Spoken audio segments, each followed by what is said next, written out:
Welcome back to Spectrum Bay News 9. I'm Rick Elmhorst. It's time to go in-depth, and today we're going to go in-depth on the stock market during the upcoming Biden administration. Should you have a particular investment strategy? And joining me now to talk about that is John Troncoso with Jaffe Tilchin Wealth Management. John, thanks so much for joining us today. My pleasure. Certainly. Thank you for having me. John, here is the big number one question. Can you really predict what's going to happen with the stock market with a particular president? And here's the reason I bring that up. Right before President Trump went into office, a Nobel Prize winning economist predicted doom and gloom. The economy was going to tank. The stock market was going to tank. All right, let's look at the numbers. When President Trump got inaugurated, January 2017, the stock market was at 19,827. The last time I checked, it was a little over 30,000. How can people who claim to be so smart get it so wrong?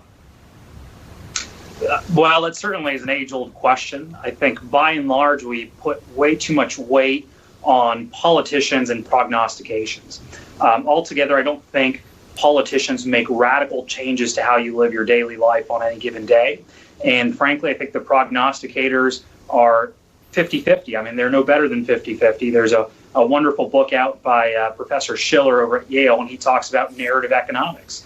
And he articulates how we constantly try to create a narrative to drive the economics and vice versa. And frankly, our prognostications aren't that good. We have to look in longer terms if we're going to make any prognostications and say in 10 or 15 years, the market is very likely to be higher than it is today. And those are the terms that we can prognosticate.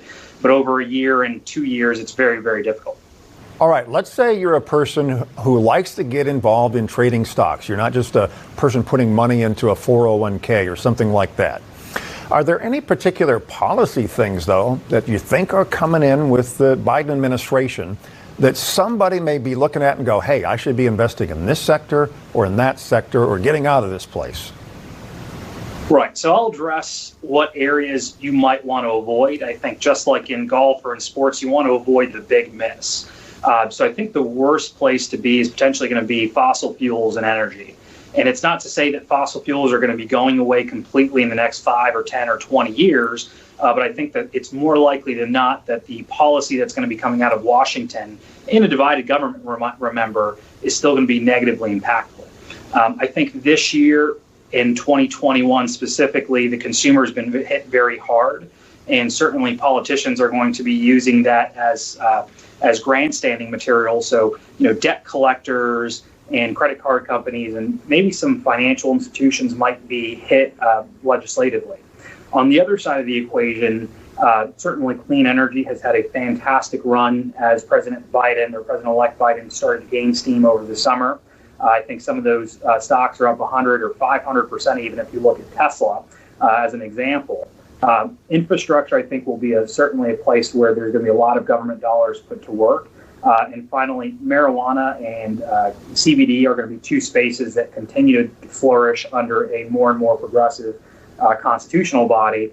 But keep in mind when you're making these investments, great companies aren't always great stocks. And the best example is the internet bubble or the dot-com bubble in the late 90s, early 2000s. There was a dramatic shift in how we live our lives. There were plenty of great companies and stocks in that market.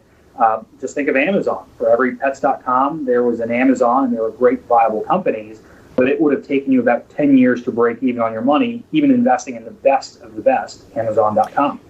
It seems like although 2020 has been a pretty tough year as far as the economy goes with all the shutdowns and stuff like that, the stock market's done, pretty well. We're at around 30,000.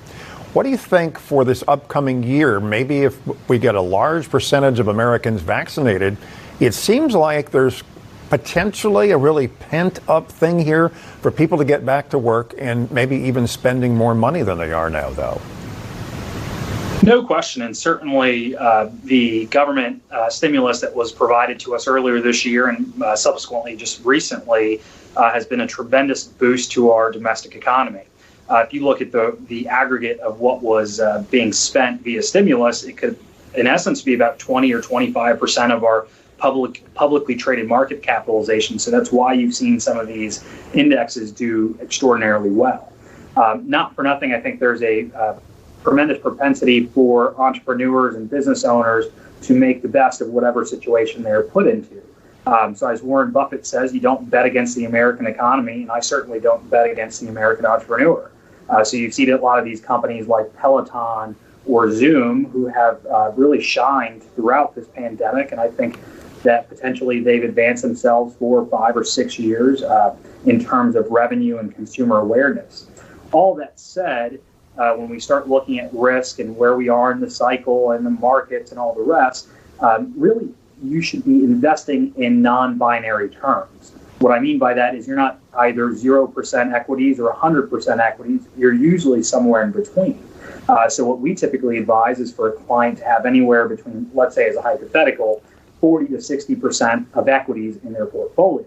And depending on what's going on in the world, we can either go from 40 to 50 to 60% or right back down from 60% to 50 or 40. Right now, if it were me, I'd probably be playing a little bit on the more conservative side, maybe a 45% equity or so. But everybody's time horizon is different. Yeah. And that's what's most important. What I let off in the beginning of the call is I can certainly prognosticate 10 or 15 or 20 years into the future and say that that market will be higher than it is today. So folks that are still a ways off from retirement should be allocated on the more aggressive side of the spectrum. That is really some great advice. And John, if I could go back about 30 years, I would look into the future and go, Rick, you should be saving more because when you get close to retirement, you don't want to have to make all of that up. John, thanks so much for joining us today on In Depth. Thank you so much for having me.